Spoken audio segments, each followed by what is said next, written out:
Hello friends, ప్రస్తుతం మీ అందరికీ తెలుసు ఆంధ్రప్రదేశ్లో ఎన్నికల్లో భాగంగా తెలుగుదేశం, జనసేన, బీజేపీ అలయన్స్గా ఈసారి ఎలక్షన్స్లో పోటీ చేయబోతున్నాయి. యాక్చువల్గా ఈ పొత్తుల కాన్సెప్ట్ అనేది కొత్తగా వచ్చిందేమీ కాదు.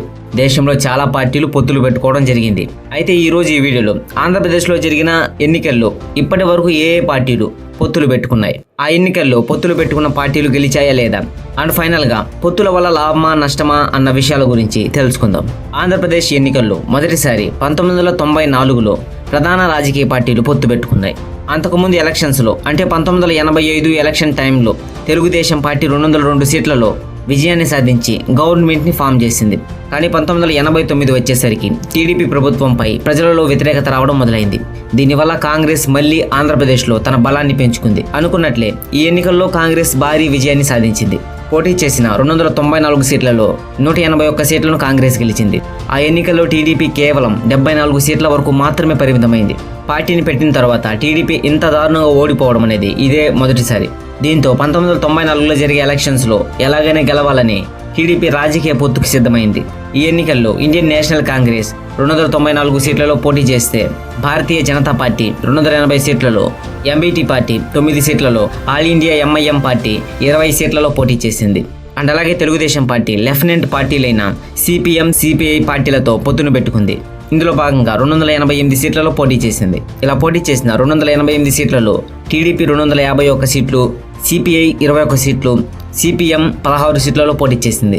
ఇక ఇలా పోటీ చేసిన ఎలక్షన్స్లో టీడీపీ ప్లస్ కమ్యూనిస్ట్ పార్టీలు 250 సీట్లను గెలిచింది.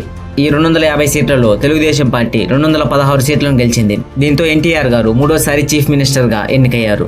నెంబర్ 2, 1994లో టీడీపీ గవర్నమెంట్ని ఫామ్ చేసింది.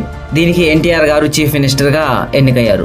కానీ 1995లో ఎన్టీఆర్ గారి అల్లుడు, అప్పటి TDP finance and revenue minister అయిన చంద్రబాబు నాయుడు గారికి ఎన్టీఆర్ గారికి వచ్చిన విభేదాల వల్ల చంద్రబాబు నాయుడు గారు ఎన్టీఆర్ గారిపై తిరుగుబాటు చేసి సెప్టెంబర్ 1, 1995న ఆంధ్రప్రదేశ్కి చీఫ్ మినిస్టర్గా ఎన్నికయ్యారు. ఇక ఆ తర్వాత 1999 అసెంబ్లీ ఎన్నికలు వచ్చింది. ఈ ఎన్నికల్లో ఎన్టీఆర్ గారి మూడో కుమారుడైన నందమూరి హరికృష్ణ గారు పెట్టిన అన్నా తెలుగుదేశం పార్టీ 191 స్థానాల్లో పోటీ చేసింది. ఇక ఇండియన్ నేషనల్ కాంగ్రెస్ పార్టీ 293 స్థానాల్లో ఎన్టీఆర్ గారి రెండవ భార్య అయిన లక్ష్మీ పార్వతి గారు స్టార్ట్ చేసిన ఎన్టీఆర్ తెలుగుదేశం పార్టీ 71 స్థానాల్లో, ఆల్ ఇండియా ఎంఐఎం పార్టీ 5 స్థానాల్లో, లెఫ్టినెంట్ పార్టీలైన సిపిఎం, సిపిఐలు 93 స్థానాల్లో పోటీ చేస్తే, తెలుగుదేశం పార్టీ బీజేపీ పార్టీతో కూటమిగా ఏర్పడి ఎన్డీఏ పేరుతో 293 స్థానాల్లో పోటీ చేసింది. ఇలా పోటీ చేసిన 293 స్థానాల్లో టీడీపీ 269 స్థానాల్లో, బీజేపీ 24 స్థానాల్లో పోటీ చేసింది. ఈ ఎన్నికల ఫలితాల విషయానికి వస్తే, ఎన్డీఏ కూటమి పోటీ చేసిన 293 స్థానాల్లో 192 స్థానాలను గెలుచుకుంది. ఈ 192 స్థానాల్లో టీడీపీ 180 స్థానాలు గెలిస్తే, బీజేపీ 12 స్థానాలు గెలుచుకుంది. దీంతో టీడీపీ గవర్నమెంట్ని ఫామ్ చేసింది. దీనికి నారా చంద్రబాబు నాయుడు గారు రెండవసారి ఆంధ్రప్రదేశ్కి చీఫ్ మినిస్టర్గా ఎన్నికయ్యారు. నెంబర్ 3, 2004 ఆంధ్రప్రదేశ్ చరిత్రలోనే లాంగెస్ట్ సీఎంగా అప్పట్లో చంద్రబాబు నాయుడు గారు రికార్డ్ని క్రియేట్ చేశారు. అయితే మళ్ళీ 2004లో గెలిచి ఈ రికార్డ్ని బ్రేక్ చేద్దామనే ఉద్దేశంతో మళ్ళీ టీడీపీ బీజేపీతో పొత్తును పెట్టుకుంది. ఈ ఎన్నికల్లో ఎన్డీఏ కూటమిగా ఏర్పడిన టీడీపీ ప్లస్ బీజేపీ మొత్తం 294 సీట్లలో పోటీ చేసింది. ఇందులో టీడీపీ 267 స్థానాల్లో పోటీ చేయగా, భారతీయ జనతా పార్టీ 27 స్థానాల్లో పోటీ చేసింది. ఇక ఇదే ఎన్నికల్లో Indian National Congress party Telangana Rashtriya సమితి పార్టీతో అండ్ లెఫ్టినెంట్ పార్టీలైన సిపిఎం, సిపిఐ పార్టీలతో కలిసి యూపీఏ అంటే యునైటెడ్ ప్రోగ్రెసివ్ అలయన్స్గా ఏర్పడి ఎన్నికల్లో పోటీ చేసింది. అయితే ఈ ఎన్నికలకు ముందు 3 ఏళ్ల పాటు రాజశేఖర రెడ్డి గారు 1500 కిలోమీటర్ల పాదయాత్రను చేశారు. దీని ప్రభావంతో యూపీఏ పోటీ చేసిన స్థానాల్లో 226 స్థానాలను గెలుచుకుంది. ఇలా గెలిచిన 226 స్థానాల్లో 185 స్థానాల్లో కాంగ్రెస్ పార్టీ గెలవగా, టీఆర్ఎస్ పార్టీ 26 స్థానాల్లో, సిపిఎం 9 స్థానాల్లో, సిపిఐ 6 స్థానాల్లో గెలిచింది. దీంతో 2004లో ఆంధ్రప్రదేశ్లో కాంగ్రెస్ పార్టీ గవర్నమెంట్ని ఫామ్ చేసింది. దీనికి వైఎస్ రాజశేఖర రెడ్డి గారు చీఫ్ మినిస్టర్గా ఎన్నికయ్యారు.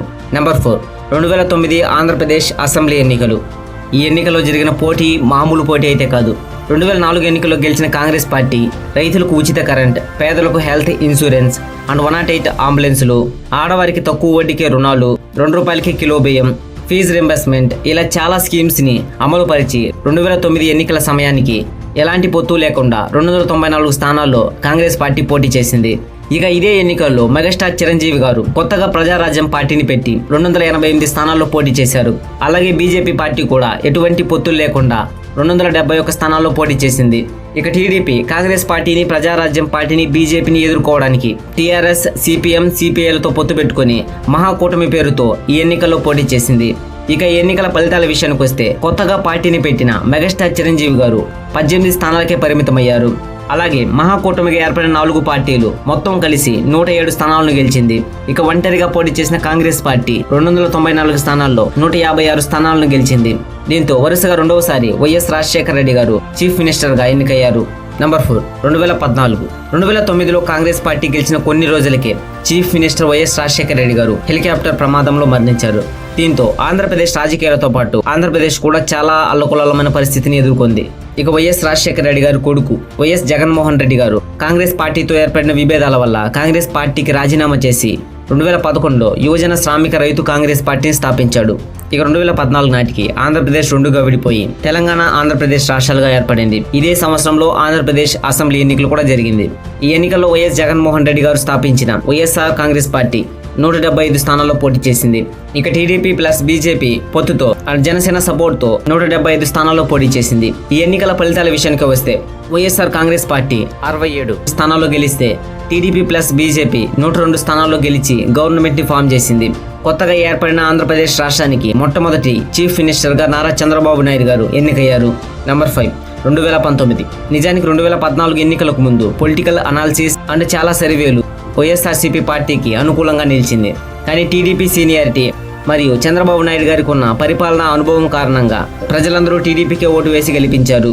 అయితే 5 ఏళ్ల పాటు అపోజిషన్లో ఉన్న జగన్మోహన్ రెడ్డి గారు తన తండ్రి బాటలోనే 2017 నవంబర్ 6వ తేదీన ప్రజా సంకల్ప యాత్ర పేరుతో ఆంధ్రప్రదేశ్ మొత్తం 3000 కిలోమీటర్ల పాదయాత్రను చేశారు. ఈ పాదయాత్ర 2019 ఎన్నికల సమయానికి ముగిసింది. 2019 ఆంధ్రప్రదేశ్ అసెంబ్లీ ఎన్నికల్లో బీజేపీ 173 స్థానాల్లో పోటీ చేయగా ఇండియన్ నేషనల్ కాంగ్రెస్ పార్టీ 174 స్థానాల్లో, తెలుగుదేశం పార్టీ 175 స్థానాల్లో, వైఎస్ఆర్సీపీ పార్టీ 175 స్థానాల్లో పోటీ చేసింది. అండ్ అలాగే 2014లో ఏర్పడిన జనసేన పార్టీ ఈసారి ప్రత్యక్ష ఎన్నికల బరిలో దిగింది.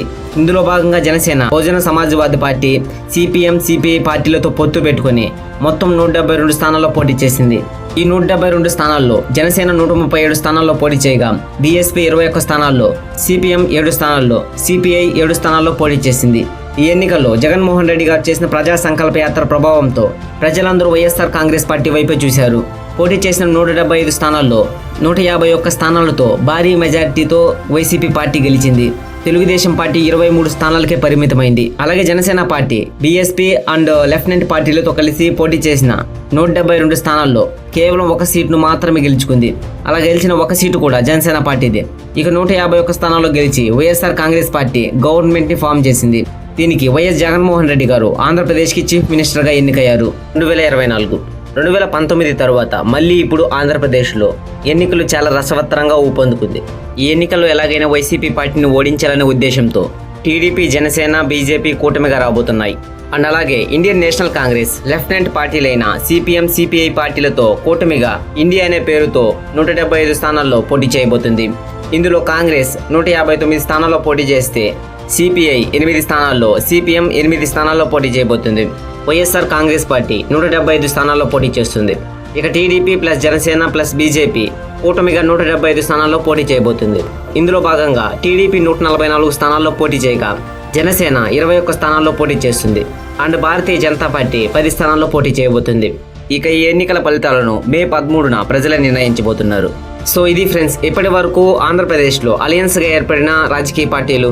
ఇంతవరకు మీరు ఈ వీడియోని చూసారంటే ఈ వీడియోలో చెప్పిన ఇన్ఫర్మేషన్ ఎంతో కొంత మీకు నచ్చింది అనుకుంటున్నాను.